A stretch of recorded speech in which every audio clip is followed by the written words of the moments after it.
దూరంగా ఉన్న పల్లెలో ఒకటి ధర్మపురి. ఎవరైనా ఊరు చూస్తే ఆశ్చర్యపోయేవారు. చెట్లు, చెరువులు, పొలాలు, పూల తోటలు, ప్రకృతి తల్లి అక్కడే స్వయంగా నివసించేది అన్నట్టుగా ఉండేది. ఆ ఊరు గాలి సువాసనలతో నిండిపోయేది. ప్రజలు శ్రమించేవారు కానీ చాలా సంతోషంగా ఉండేవారు. అలాంటి గ్రామం కాలక్రమేణా ఒక కారణాంతకరమైన విషయం చూసింది. పూర్వం ధర్మపురి అనే గ్రామం ఉండేది. అది పాడి పంటలకు, సిరి సంపదలకు నిలయంగా వెలిసింది. ఊరికి సమీపంలో ఉన్న కొండలను, వాగులను ఆ ఊరి ప్రజలు దేవతలుగా కొలిచేవారు. ఆ ఊర్లో చెట్లు నాటి బిడ్డల్లా సాకేవారు. ధర్మపురి గ్రామస్తులకు ఒక నియమం ఉండేది. వంటకైనా, ఇంటి నిర్మాణానికైనా ఏదైనా కలప కావాల్సి వచ్చినప్పుడు ఎండిన చెట్లను మాత్రమే ఉపయోగించుకునేవారు. పచ్చని చెట్ల జోలికి పోయేవారే కాదు. అలా ఊరు ప్రజలు ఎంతో సంతోషంగా అందరూ ఒకే కుటుంబంలా కలిసిమెలిసి ఉండేవారు.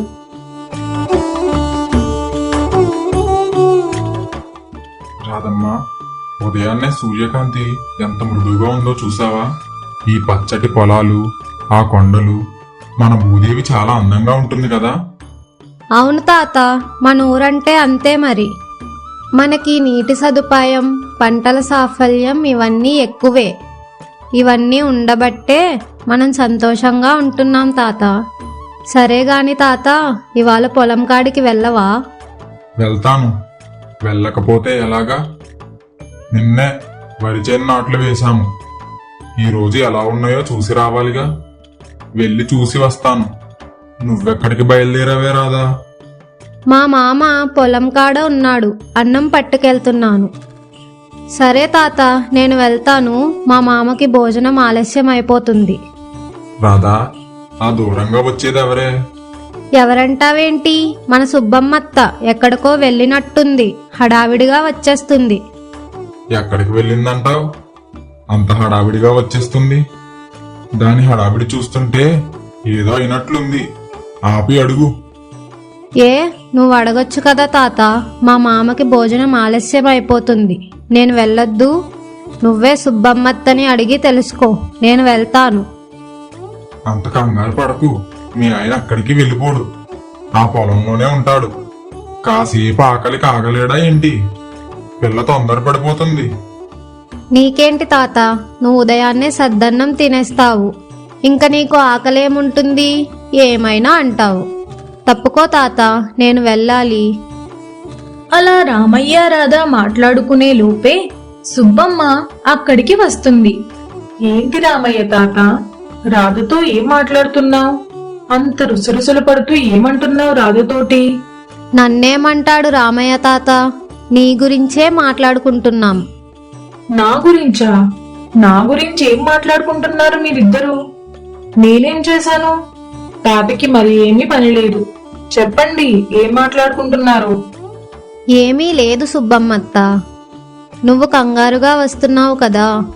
రామయ్య తాత, సుబ్బమ్మ ఎందుకంత కంగారుగా వస్తుంది, ఏమైందో అడుగు అన్నాడు, అంతే. నీ గురించి ఏం మాట్లాడుకుంటామత్తా? అవును, అంత కంగారుగా ఎందుకు వస్తున్నావత్తా? ఓహో అదా, ఇవాళ పట్నం నుంచి ఒక అతను వచ్చాడు. పెద్ద కారు వేసుకుని వచ్చాడు, పెద్ద పెద్ద బ్యాగులతోటి. మన గ్రామ పెద్ద మోహన్ రావు ఉన్నాడు చూడు, వాళ్ళింటికి వెళ్ళాడు. మన వాళ్ళందరూ అతన్ని చూడడానికి వెళ్తున్నారు. నేను ఇప్పుడే వెళ్ళి చూసిస్తున్నాను. ఎవరో పట్నం నుంచి వచ్చాడా? మన గ్రామ పెద్ద మోహన్ రావు ఇంట్లో దిగాడా? వాళ్ళ చుట్టమేమో. ఈ పల్లెటూరుని చూడ్డానికి వచ్చుంటాడు. మన ఊరంటే పెద్ద పేరున్నది పట్నంలో కూడా. చాలా మంది వచ్చి మన ఊరిని చూసిపోతూ ఉంటారు. ఈ పచ్చటి వాతావరణం, ఈ కొండల్ని, ఈ సెలయేరుల్ని, మనం వేసే వరి పంటల్ని, ఎత్తైన చెట్లని, ఆ చెట్లపై ఉండే పక్షుల్ని చూస్తూ ఆనందిస్తూ ఉంటారు. మన ఊరంటే అందరికీ ఇష్టమే. అవును, మన ఊరంటే ఇష్టపడని వాళ్ళు ఎవరుంటారు తాత? అయినా ఆగాలి పీల్చే కదా తాత నువ్విన్నాళ్ళు బ్రతికే ఉన్నది. బాగా చెప్పావే మనవరాలా. సుబ్బమ్మత్త, తాతను తీసుకువెళ్ళు, నేను మా ఆయనకి భోజనం పట్టుకెళ్ళాలి అంటూ రాధ అక్కడి నుంచి వెళ్ళిపోతుంది. అలా ముగ్గురు ఎవరింటికి వాళ్ళు వెళ్ళిపోతారు. అలా కొన్ని రోజులు గడుస్తూ ఉంటాయి.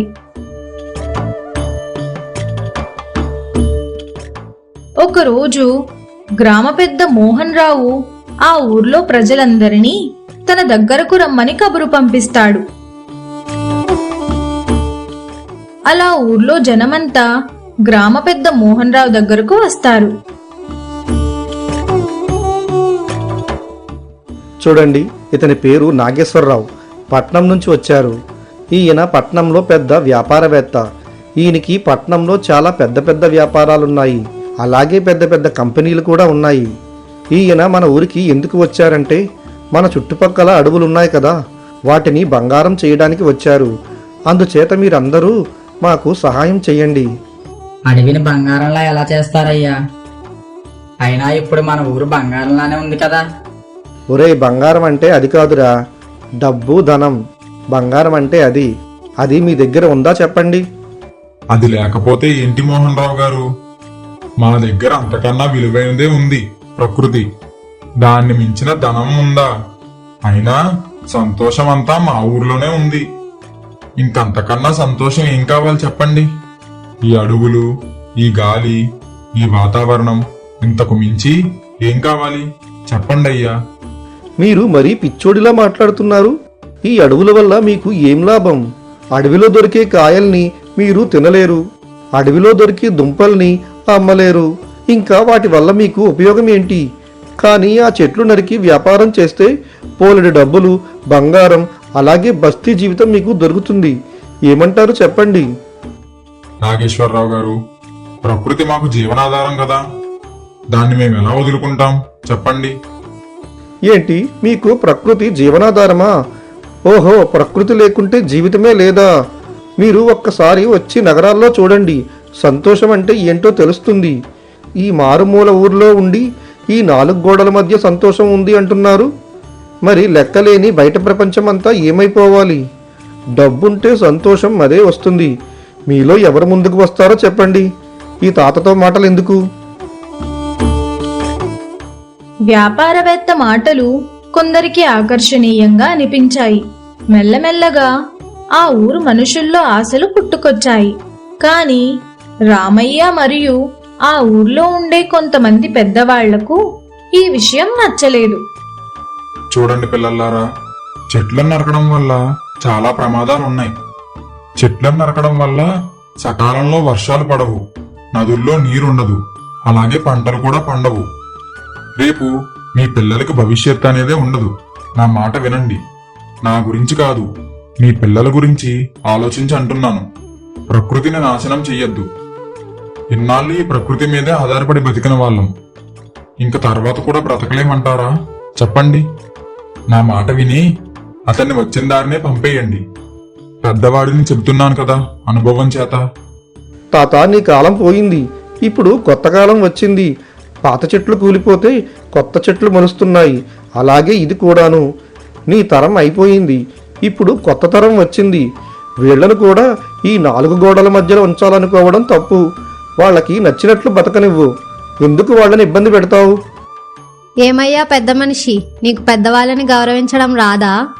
నీకు భవిష్యత్తు గురించి ఏం తెలుసు? చెప్పొచ్చాడండి. మా ఊరికి మాకు మధ్య పుల్లలు పెట్టడానికి వచ్చావా? ఏవండి గ్రామ పెద్దగారు, మీరేం మాట్లాడరే? మీరైనా చెప్పండి కాస్త, అతనికి అర్థమయ్యేటట్టు. ఊరిని బాగు చేయడానికి వచ్చాడా లేదా పాడు చేయడానికి వచ్చాడా? అమ్మా, నాదేముంది, నాకు ఊరిని పాడు చేయడం ఇష్టం లేదు. కానీ మీ వాళ్ళందరూ ఏమంటారో వినాలి కదా, అందుకని మిమ్మల్ని అందరినీ పిలిపించింది. మిమ్మల్ని అడగకుండా నేను ఏ నిర్ణయం తీసుకోను. మీరంతా ఏమంటారు చెప్పండి అంటూ గ్రామ పెద్ద అక్కడున్న వాళ్ళందరినీ అడుగుతాడు. అందరూ ఇష్టంగానే తలూపుతారు. ఇంక గ్రామ పెద్ద మోహన్ రావు చేసేదేమీ లేక మౌనంగా తల వంచుకుని ఉంటాడు.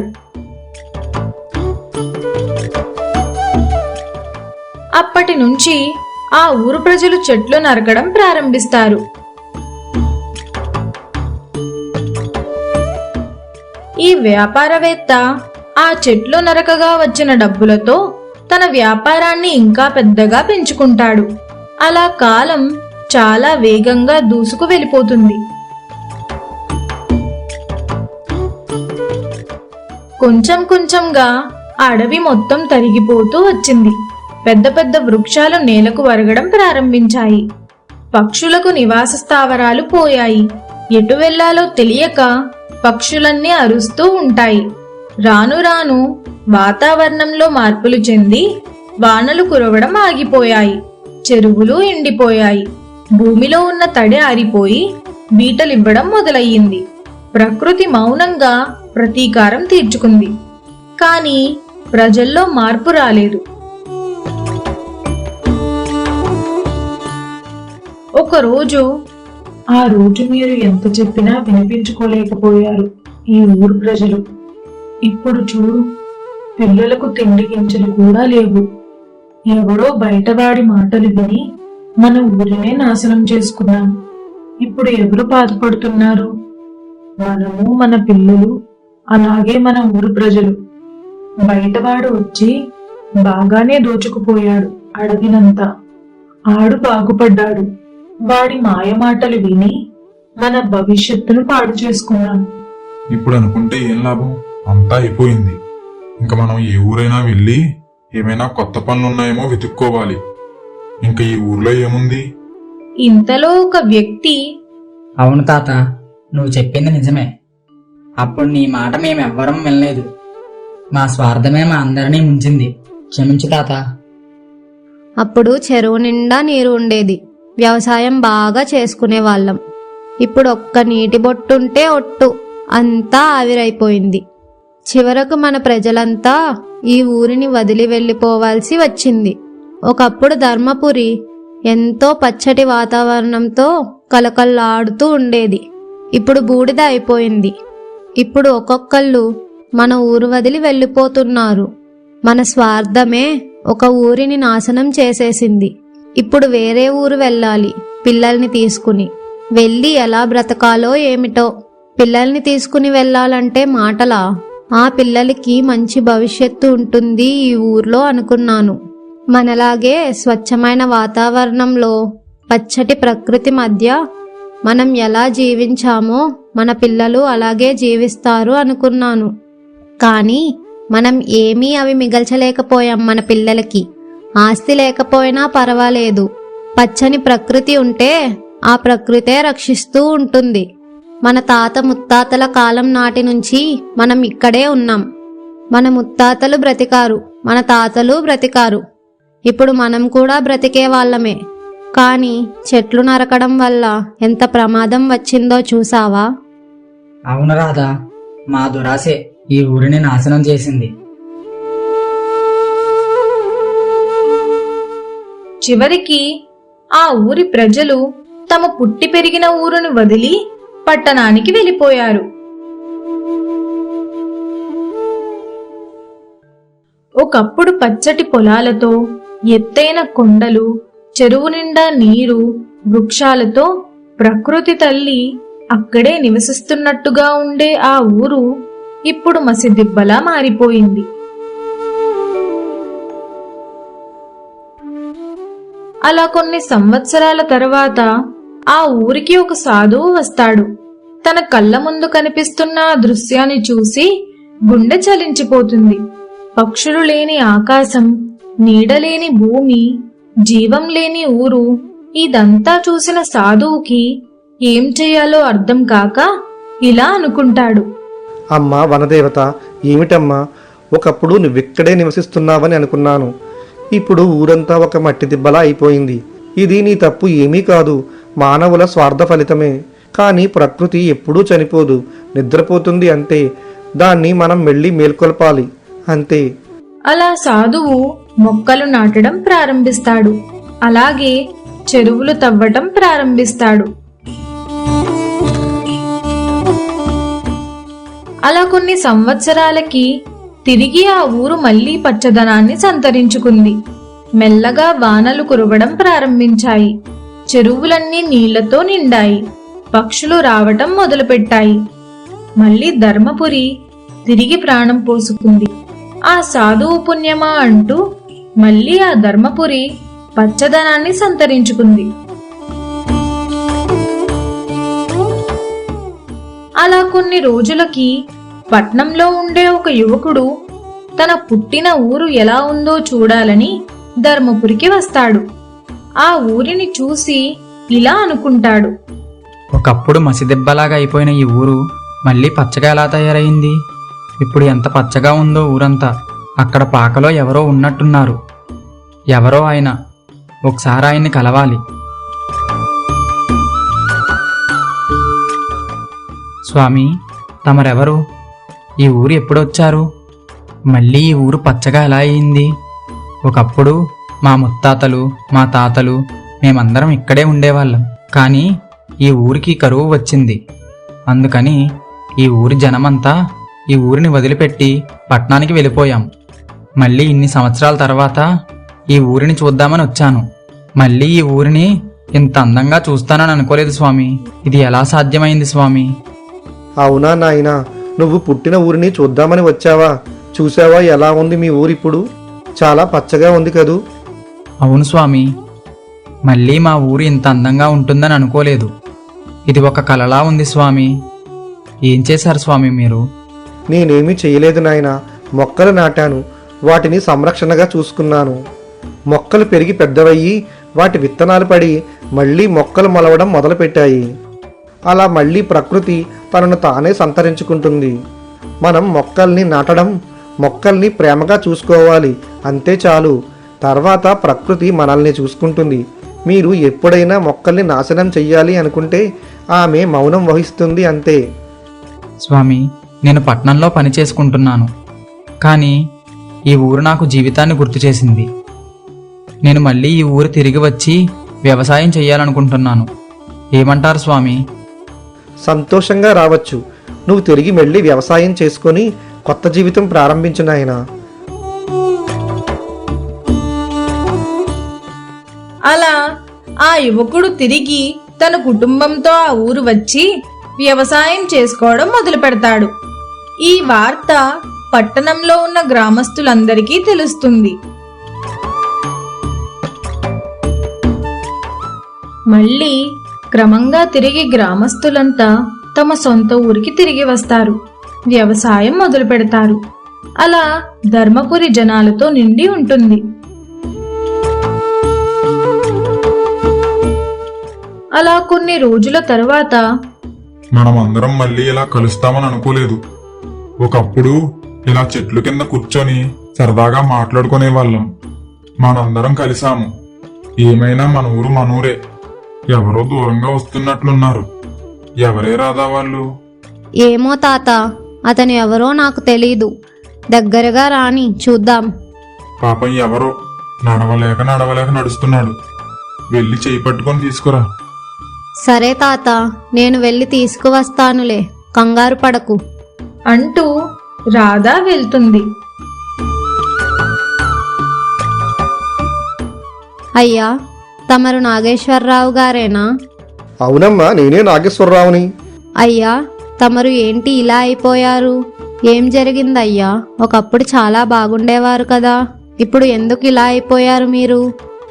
ఏమీ లేదమ్మా, నా వ్యాపారాలన్నీ నష్టాల్లోకి వెళ్ళిపోయాయి. ఇప్పుడు నా దగ్గర ఏమీ లేదు, అంతా పోయింది. చెట్లు నరికి వాటి మీద వ్యాపారం చేశాను. ఆ పాపం నన్ను ఊరికే ఉంచుతుందా? ఈ ఊర్లో చెట్లన్నీ ఎలా మాయం చేశానో అలాగే నా వ్యాపారాలన్నీ అలాగే మాయమైపోయాయి. బాధపడకండి నాగేశ్వరరావు గారు. మీరు మాతో పాటే ఈ ఊర్లోనే ఉండండి. మీకేం ఇబ్బంది ఉండదు. మిమ్మల్ని మా సొంత మనిషిలాగే చూసుకుంటాం. చాలా సంతోషం రామయ్య గారు, నన్ను ఈ ఊర్లోనే ఉండమన్నందుకు. నేను మీ అందరినీ బాధపెట్టి ఈ ఊరు నుండి వెళ్ళిపోయేలా చేశాను. కానీ మళ్ళీ ఈ ఊరు ఇంత పచ్చగా అయ్యి మళ్ళీ మీరందరూ ఈ ఊరు తిరిగి రావడం నాకు చాలా సంతోషంగా ఉంది. కానీ మళ్ళీ ఈ ఊరు ఇంత పచ్చగా ఎలా అయింది? అదిగో ఆ స్వామీజీ దయ వల్ల మళ్ళీ మేమందరం మా సొంతూరు రాగలిగాము. నాదేముంది, అంతా వనదేవత దయ వల్ల మీరందరూ ఈ ఊరొచ్చారు. మీరే ప్రకృతిని నాశనం చేస్తారు, కానీ ప్రకృతి ఎప్పుడూ మనల్ని నాశనం చెయ్యదు. ప్రకృతిని మనం కాపాడితే ప్రకృతి మనల్ని కాపాడుతుంది. ప్రకృతికి ఆగ్రహం వస్తే మనమేమీ చెయ్యలేం, తెలిసిందా? ఇక నుంచైనా అందరూ సంతోషంగా ఉండండి. అలా చెప్పి సాధువు అక్కడి నుంచి వెళ్ళిపోతాడు.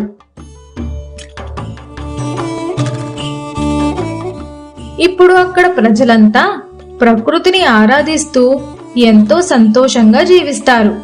అలాగే నాగేశ్వరరావు తన తప్పుని తెలుసుకుని మొక్కలు నాటడం, వాటికి నీరు పోయడం మొదలు పెడతాడు. అలా మళ్ళీ ధర్మపురి ప్రకృతికి నిలయంగా మారిపోతుంది. ప్రకృతి జీవానికి ప్రాణాధారం. చెట్లను నరికితే నీడ పోతుంది. ప్రకృతిని నాశనం చేస్తే జీవం పోతుంది. మనం ప్రకృతిని కాపాడితే ప్రకృతి మనల్ని కాపాడుతుంది. ధనం పెంచుకున్నా పర్యావరణాన్ని కోల్పోతే జీవితం నశిస్తుంది. చెట్ల కంటే విలువైన బంగారం ఈ లోకంలో ఏదీ లేదు. నీటిని దాచుకుంటేనే జీవం నిలుస్తుంది. ప్రకృతిని దోచుకోవడం కాదు, రక్షించుకోవడం నేర్చుకోవాలి. ఎందుకంటే ప్రకృతికి కోపం వస్తే మన జాతి నిలబడదు. చెట్లు నాటడం ఒక పుణ్యం, కానీ చెట్లను కాపాడడం మరింత గొప్ప పుణ్యం. ప్రకృతి పూజ కాదు, బాధ్యత. ధర్మపురి మళ్ళీ పచ్చగా మారింది. ఎందుకంటే ఒక సాధువు విత్తనం వేశాడు. అది విశ్వాసం కాదు, ఆశ.